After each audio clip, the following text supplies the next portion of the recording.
Hey les kiki, comment que ça va? Aujourd'hui, nous avons quelque chose de différent. Nous avons un HPG 408 Hummer, Scal truc machin bidule. Pour les fans de Scal, de petits jouets militaires qui font des dioramas, faut vous imaginer ces gens comme ceux qui font du train, ceux qui font du drift, ceux qui font du Scal crawler.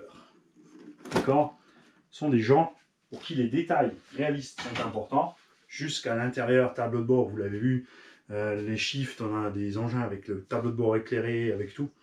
Les petits bonhommes dedans, les portes qui s'ouvrent, comme c'est le cas ici, tu vois. Donc vraiment des maquettes, mais qui roulent, ok? Donc ça se déplace, d'accord? Ça s'arrête là. Si tu regardes, on a vraiment tout à l'intérieur. La console, les leviers, le frein à main, tout le tralala. La trappe de coffre s'ouvre avec des vérins hydrauliques. On a la ridelle qui peut se virer. Regarde-moi ça.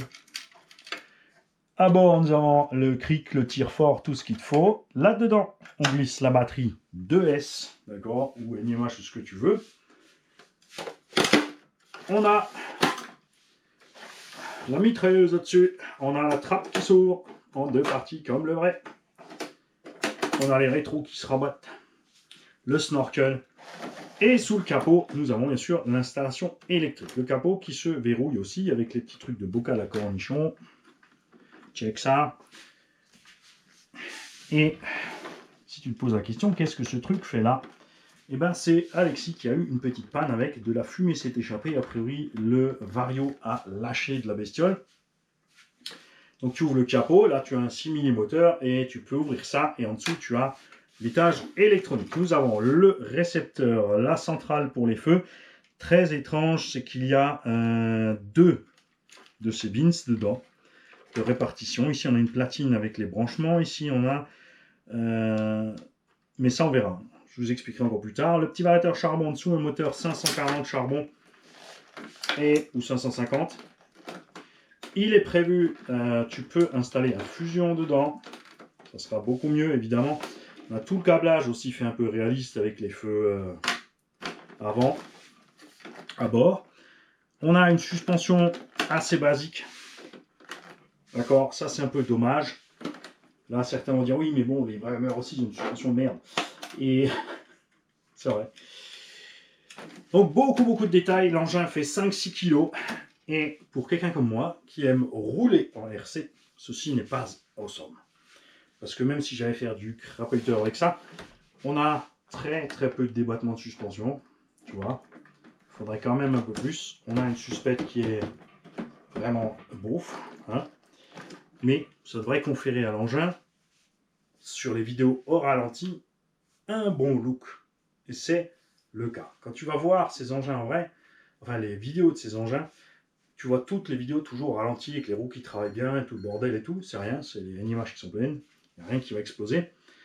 Si tu te poses la question, non, c'est pas monté sur machin avec un cerveau, tu peux le faire. Hein, tu peux installer un cerveau en dessous, tu n'oublieras pas de mettre un bonhomme dedans. Et que le bonhomme, lui, peut pas faire un 360. Hein.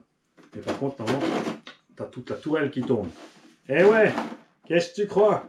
Donc il faudra mettre deux cerveaux à bord si tu veux que ceci soit parfaitement, totalement fonctionnel. En dessous, on a la partie mica, puisque tu peux séparer toute la coque qui est en PVC ou ABS du châssis. Tu te retrouves avec un châssis treillis, une direction ici à double palonnière. On a un petit sauve-cerveau, normalement là derrière, il me semble, ou pas. Des cardans télescopiques métalliques qu'on connaît, des petits ponts en plastique, des mini cardans et noix, par contre ça c'est cool, les noix en ferraille avec des axes assez gros, qui vont aux roues. On a des diffs dedans, très détendus, et ces diffs sont verrouillables façon Tamiya avec une vis. Hein. Tu as un petit carter, une petite vis à enlever, et tu passes un axe BTR à travers. Il faut bien sûr trouver le trou qui va dedans, pour aller mettre le bins en place. Et comme tu peux voir aussi, ils ont pris soin que l'électronique soit planquée. On a un échappement en acier dessus, c'est la version pro. Ce machin coûte quand même 680 balles en gros. Hein. Tu vois, moi pour 680 balles, je vais me prendre un Hobo MTX. Alors, il y a en promotion en ce moment chez Robitronic pour 500 € le RTR. MTX RTR à 500 €. On a bien sûr plusieurs cerveaux dedans à bord, parce qu'il y en a un jusque là derrière, puisque cet engin est équipé d'une boîte de vitesse. Pneumatique assez raide, assez dure pour encaisser les 5 kg du bébé. Et tu as avec ça une radio type aviation, parce que il y a pléiade d'options, d'accord? C'est un peu comme sur les chars ou tout ce qui est engin de construction, tout ça, donc des maquettistes qui peuvent faire énormément de choses. Ici, on peut allumer, éteindre la lumière, nous avons la fumée, nous avons la boîte 2, nous avons les freins. Et tu vas me demander pourquoi? Parce que là, tu passes en mode frein auto, en fait. Tu passes en frein auto avant-arrière pour crapahuter. On a une coupure moteur et une coupure des feux. Bien sûr, tu as ta direction ici, tes gaz, mais là, tes commandes est en 360. Tu n'as pas besoin des deux, mais effectivement, comme dit, si tu veux t'ajouter, par exemple, là, tu as ta direction. Si en plus, tu veux ajouter ici que tu puisses faire tourner ta partie tourelle avant-arrière, ici, on va dire taper gaz ou l'inverse, tu veux faire l'autre truc. Tu as des switches encore de libre, 3 positions. Tu en as 4, 5, 6 et des potards pour les crawlers. En fait, tu peux mettre les roues arrière directrices, les roues avant, en parallèle, en crabe, en machin, en bidule. Celui-ci n'est pas équipé de ceci, nous n'avons qu'une direction de base, d'accord? Ça roule à peu près à une trentaine de km/h. C'est pas fait pour faire des sauts du machin du bidule. Faudrait voir. On est fin juillet, il y a bientôt la Lutz. Alors Mani, est-ce que tu veux pas le préparer pour aller à la Lutz?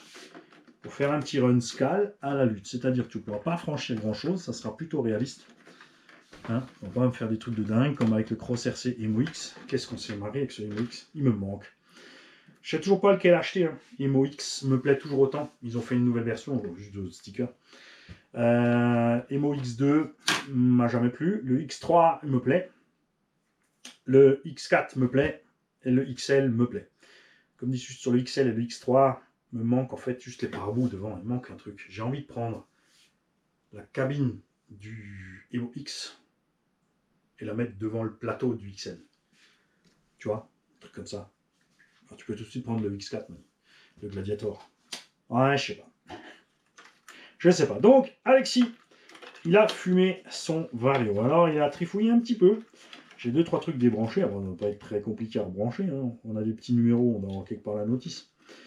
Et nous avons donc, regarde, un récepteur ici, 16 voix. Ok, donc ça, c'est le récepteur 16 voix avec toutes les fonctions. Et tu peux regarder, il n'y a pas grand-chose de branché au final. Hein. Parce que nous avons ici, ça doit être l'unité alors son. Ah ok, ça l'unité son et fumée. Et donc c'est le DJ. Et devant, nous avons uniquement une platine pour les feux. Parce que quand tu vas regarder qu'à droite, ça va peut-être clignoter à droite et à gauche. Parce qu'il y a les clignotants. C'est pareil, pour moi, ça sert à rien, les clignotants entêtés. Je dis, ok, si tu mimes une colonne de char sur un diaporama, il y aura peut-être les clignotants, les warnings pour le show, mais ça s'arrête là. Donc Alexis aimerait bien simplifier la chose. Il a dit, tu me mets un moteur plus balèze, parce que là, c'est vraiment trop faible. Et tu me mets la lumière allumée, éteint, et le son, on s'en tamponne, parce qu'en plus, il faut savoir que Alexis, souvenez-vous, il a déjà...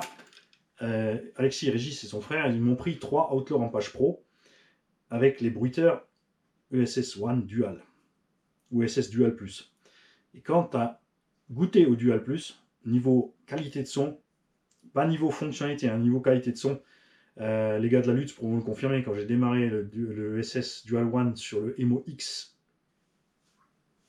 Denis, il était fou. Il a dit, m'en faut un, parce que tous ces bruiteurs-là, franchement, c'est jouer gadget digital. Les bruiteurs là-dedans, ils font un bruit à chier. C'est vraiment le petit brrr, brrr, brrr, brrr, avec le son digital, là, machin, à l'ancienne. On dirait, tu sais, pour ceux qui ont connu ça, les R25 à qui te parlaient, capot moteur ouvert, coffre ouvert, lumière avant défaillante. C'était la loose. Le cerveau qui est dessus, j'ai pas regardé ce que c'est, mais il devrait suffire. Et c'est vrai que, ah, on est directement sur le cerveau, en fait. Il y a un poste sur le cerveau. Ils ont mis ça directement sur le cerveau, c'est pour ça qu'on l'a pas vu. A priori, le cerveau devrait être pas mal. Donc, il faut que je répare cette affaire. Et pour réparer cette affaire, il va falloir démonter parce qu'il n'y a aucun accès. Tout est coincé là derrière. Et on va y démonter ensemble, je pense. Un capot, il se coince, il faut le libérer là, le casse pas tout, Mani. Si tu le retournes, Mani, tu vas être sur la mitrailleuse, il n'y a pas moyen de la démonter. Non, les clips c'est dedans, je peux voir. Super. On va laisser sur le côté. Et la question est, qu'est-ce qui tient? Alors on a la vis là. On en a là. Parce que j'ai des combos charbon ici, donc a priori on pourrait déjà une fois brancher un autre combo pour le faire fonctionner. On pourrait y mettre du combo de TRX4 en fait. Parce que du coup au moins il marchera en 3S. Ça pourrait être pas mal. Ouais. Mani va se retrouver avec plein de vis dans l'atelier, je te le dis. Alors ceci ne pressant pas, étant donné que j'ai une BMT à monter, un Larlo, une BMT, un Warthog, et que Alexis m'a dit écoute, ça change rien, ça fait un an qu'il traîne à la maison, on fera ça un autre jour. Je ne veux pas faire exprès la vidéo allemande, parce que eux, ils attendent d'autres choses. Comme j'ai pas fait beaucoup de vidéos allemandes ces derniers temps, les abonnés allemands m'ont dit ok, si dans le titre, j'aurais expliqué que si je faisais les vidéos allemandes en même temps que les françaises, j'ai un problème de titre. J'aimerais bien, parce que le moteur de recherche YouTube se base sur le titre, pas sur le descriptif ou le hashtag que tu as mis dans ta vidéo. Résultat, il faut que je fasse un titre en français assez précis pour que les gens trouvent ce qu'il y a dans ma vidéo. Et j'ai pas la place derrière pour le mettre encore en allemand. Donc ils sont d'accord quand je leur mets juste un petit D au cul de la vidéo. Ça, ils savent qu'ils avancent un petit peu jusqu'à ce qu'ils tombent sur l'allemand. Je n'ai même pas besoin de mettre le timecode. Il a dit t'inquiète, on se débrouille. Mais là, j'aimerais leur faire une session de rattrapage de tout ce qu'on a causé ensemble qu'ils n'ont pas eu. Ça serait sympa peut-être aussi de leur faire le coin du dépanneur, le coin du débutant, en allemand aussi, pour eux. Parce que ils n'ont rien du genre en fait. Et surtout pas fait de cette façon-là. Avec l'humour et tous les délires. Et, hein, ce qu'on aime bien quoi. Décontracte, détendu.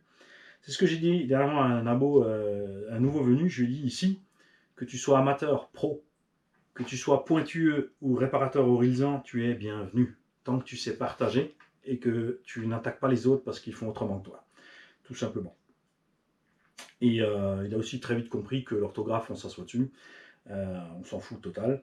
C'est pas important. C'est pas pour rien que je fais des vidéos. Si j'aimais l'orthographe, je serais sur un forum, bande de pignouf. Tu sais, les forums où on dit aux gars, ouais, apprends avec le français avant de poser des questions. Mais toi, apprends d'abord à répondre de façon cohérente et intelligente et savoir vivre aux questions.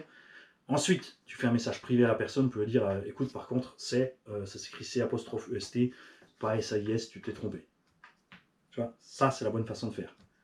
Moucher les gens comme ça de face pour dire moi je suis meilleur parce que je sais le français, c'est de la merde. Parce que si les Chinois font pareil, t'en as 2 milliards qui se foutent de ta gueule parce que Chinois, on n'est pas prêt d'y arriver. C'est tout ce que j'ai à dire aujourd'hui puisque cette voiture est à réparer. On fera donc une démo ultérieurement. Fans de Scal, parlez-nous de la bestiole, hein, tous ceux qui sont fans de chars et de machin de bidule. Pourquoi par contre j'ai pas de char ici alors que j'aime les chars? Alors les chars, chez moi ça a commencé l'aventure avec Tamiya. J'ai acheté un char Tamiya, j'avais pas les moyens pour avoir autre chose que le machin qui fait que rouler avant, arrière, gauche, droite, tourner sur lui-même et c'est tout. J'avais pas les moyens d'acheter le truc avec la tourelle qui tourne, la radio pour faire tourner la tourelle, etc. etc., etc. Donc j'ai acheté mon char Tamiya. J'ai monté ma maquette de char Tamiya et là, oh déception. Quand tu montes les patins de chenille, c'est les rouleaux en fait, ils se sont juste clipsés. Et il y a écrit que c'est pas fait pour rouler dans le tout-terrain. Hein? J'ai acheté un char qui roule pas dans le tout-terrain. Je me suis fait avoir, je suis débile. C'est comme ça que tu te sens. Et tu l'as mauvaise. Hein. Et tu vas quand même rouler dans l'herbe, et effectivement, les rouleaux dans l'herbe, ils foutent le camp. Donc tu dois subterfuger pour pas les paumer, Quand tu as 13 ans, c'est un peu chaud. Subterfuge, tu finis à la colle. Ça fonctionnait, donc ça va. Mais après, oui, tu n'as pas de roulement dessus, tu as une usure, etc. Franchement, j'étais très très déçu. J'avais mis énormément d'argent. J'avais mis, je crois, 550 ou 600 Deutschmark à l'époque dans ce machin. Donc j'étais fou. J'étais fou, c'est un truc qui a roulé 10 fois et ça m'a énervé. Après, il n'y avait plus rien à en faire. C'est vraiment énervant. Les options étaient très chères. Les pièces, fallait tout commander. Chaque fois, attendre des semaines pour les avoir. Pénible. Pénible, pénible. Ensuite, j'ai découvert les chars Taigun. Là, tu as un char full métal avec des chenilles en métal. C'est fonctionnel. Fumée, action de recul, tir des billes. Il y a tout. Le son pourrait être mieux, mais déjà, c'était franchement sympa. Je me suis vraiment bien amusé avec ce char Taigun, mais il lui manquait toujours un petit peu quelque chose. Notamment le fait que tous ces fabricants de chars s'obstinent à faire un ou deux pauvres moteurs charbon. Parce qu'avec tout ce qu'on a en brushless à l'heure actuelle, avec des trucs fusion là, au prix où ils sont vendus ces chars, mettre deux fusions, on n'est plus à 100 balles près, hein, je veux dire. Faire ce genre de choses un peu plus performant, puisque je suis désolé les scaleux, un char Leclerc prend 108 km/h de Vmax. Il peut rouler sur l'autoroute à 70-80 sans problème quand il est en déplacement. Et dans tout terrain même, il roule à 50 à l'heure avec un canon qui reste fixe braqué sur la cible. Tu vois, donc me casse pas les pieds à dire ah mais il faut rouler doucement, 3-4 km/h pas plus, c'est Pascal, sinon gna gna gna gna gna gna. Laisse ton engin sur l'étagère, me fais pas chier, moi je fais du TT. Donc ce qu'on a envie de faire avec un char, et je suis sûr que je ne suis pas le seul, il y en a, comme dit les fans de drift, de skullcrawler, de petits trains, tout ça, eux ils veulent juste voir le machin se déplacer. Mais nous on est fans de cross. Ce qui me plaît dans un char, c'est pas la tourelle, la mitrailleuse, le son, le tir. C'est le cross avec les chaînes. Yeah, comme un Ripsaw par exemple. Tu vois, j'aimerais voir un Ripsaw radiocommandé qui roule vraiment 60-70 km/h. En 1/8. Un truc comme as. Tu vois, là c'est funky. Ça m'amuserait dans la gadoue et tout qui vole. Et détends-toi, ça va bien se passer. Vous m'avez compris et je suis sûr que vous êtes plus à avoir envie de rouler un engin chenille fort que de le voir rouler à 2 à l'heure avec la petite tourelle qui tourne. Après, l'effet de recul, c'était super sympa avec le FPV dessus. J'avais mis une petite caméra FPV sous le canon et là, c'était top. Tu étais embarqué et puis boum, tu avais le recul, tu avais vraiment le truc, tu vois le canon qui bouge, la bille qui part et tu pouvais faire mouche à 10 mètres dans le tulle du pote. Petit poulet avait testé, il a dit ça fouette. Donc ça, j'ai envie. Donc comme l'autre jour je disais, je suis sur ma fin avec la MT-18, et ben je suis sur ma fin aussi avec les engins militaires performants, roulants. Je veux pas une full maquette, mais je vois la cage de Hummer sur le KPM. Sur vidéo, ça ne rend pas, hein, mais je vous assure, tous ceux qui ont vu la cage en vrai sur véhicule, on dit wow, comme il pète. On aimerait donc un Hummer sur une base de DB8. Point de vue taille, ça collerait. Un DR8 avec une carreau de Hummer dessus, moi je dis que ça pète.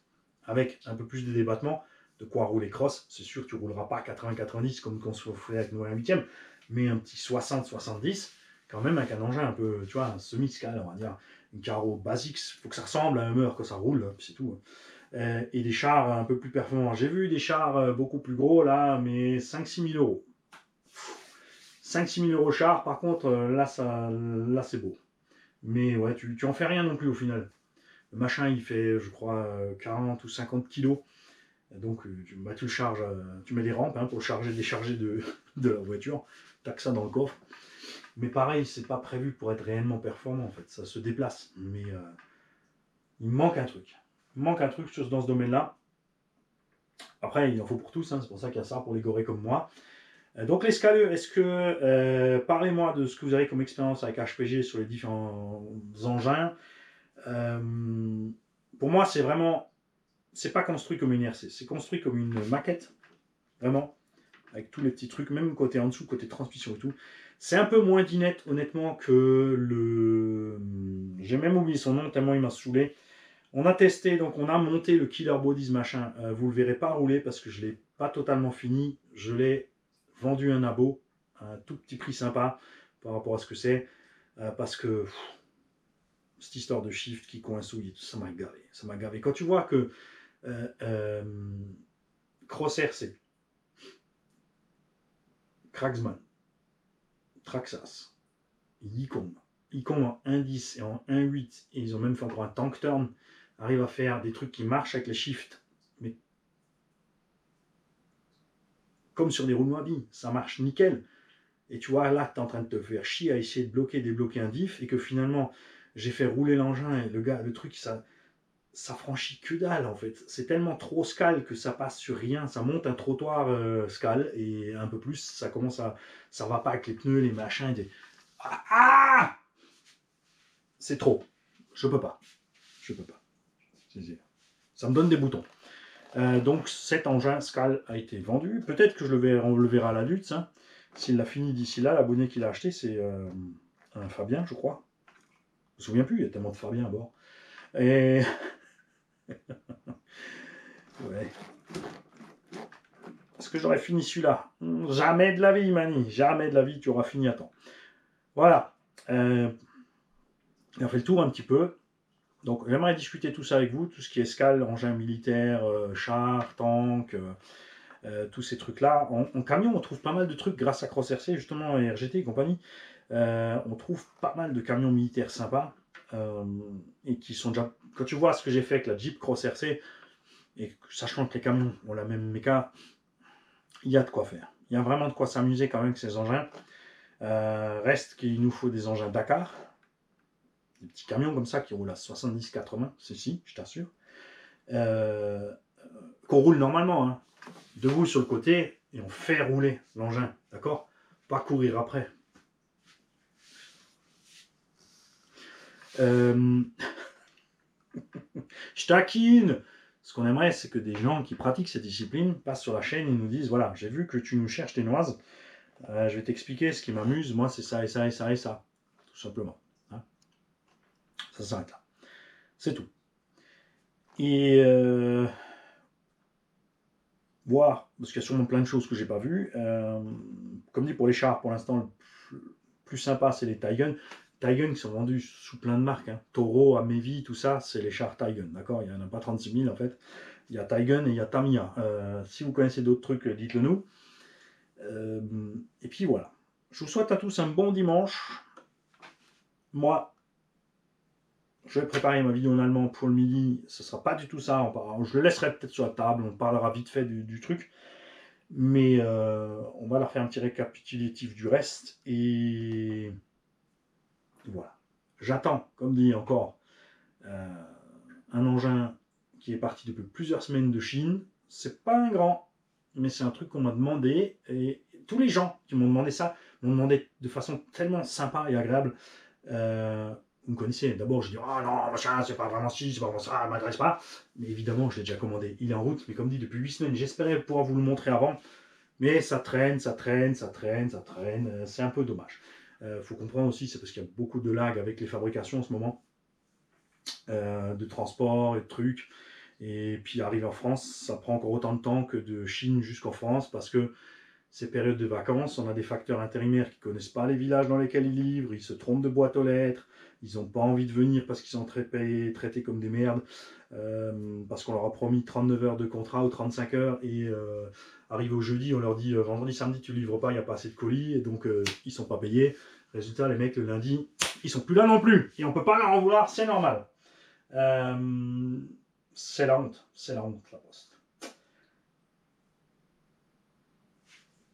Puis maintenant, j'y vais. Donc, je respire calmement, je vide mon nez, parce que quand je parle du nez, elle comprend pas. Et on va essayer. C'est quoi? Si elle s'éteint quand je pince mon nez, c'est le délire. GoPro, arrêtez enregistrement.